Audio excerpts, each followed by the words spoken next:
महाराज जी, हमें ध्यान कैसे करना चाहिए, उसकी क्या प्रक्रिया होती है और ध्यान करने और जाप करने में क्या अंतर है? जाप में किसी आराध्य को स्थापित किया जाता है और ध्यान में स्वयं आराध्य बनने की प्रक्रिया होती है। जाप में जो महान बन चुके हैं उनको हम स्तवन करते हैं, उनका नाम स्मरण करते हैं, और ध्यान में स्वयं महान बनने का पुरुषार्थ किया जाता है, उसको ध्यान बोलते हैं। ध्यान करने की प्रक्रिया क्या होती है महाराज जी? ध्यान कैसे करना चाहिए, क्या प्रक्रिया होती है? तद्रूप होने के लिए जो उन्होंने किया वो मैं कर रहा हूँ। जिस ढंग से वो चले उस ढंग से मैं चलूँगा। अपने आराध्य के समान बनने के लिए जो आराध्य ने किया है उस क्रिया को अपना विषय बनाना ध्यान कहलाता है।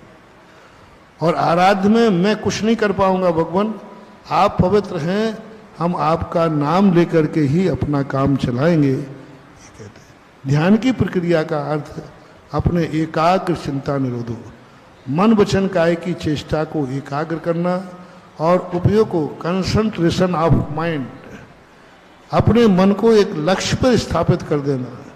यह मेरा लक्ष्य है, यहाँ वहाँ नहीं देखना, नहीं सोचना, नहीं विचार करना, ये ध्यान की शुरुआत है। तो श्रावक रह के भी ध्यान किया जा सकता है ना? श्रावक में भी ध्यान किया जा सकता है ना? कर सकते हैं, धर्म ध्यान कर सकते हैं।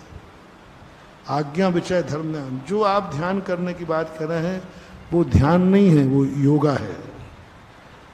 जो श्वास को रोकना, ये ध्यान करना, ये सब योगा में आता है। आपके लिए आज्ञा विषय धर्म ध्यान, विपाक विषय धर्म ध्यान, अपाय विषय धर्म ध्यान ये कहे गए।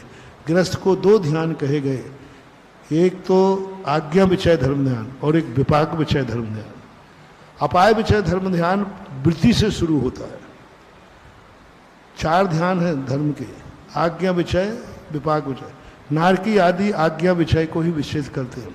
मनुष्यों के लिए आज्ञा विषय और विपाक विषय दो धर्म ध्यान करना चाहिए। प्रतिमाधारी को आज्ञा विषय, विपाक विषय और अपाय विषय धारण करना चाहिए। मुनियों के लिए चार, आज्ञा, विपाक, अपाय और संस्थान विषय धर्म ध्यान, इस प्रकार का विभाजन किया गया है।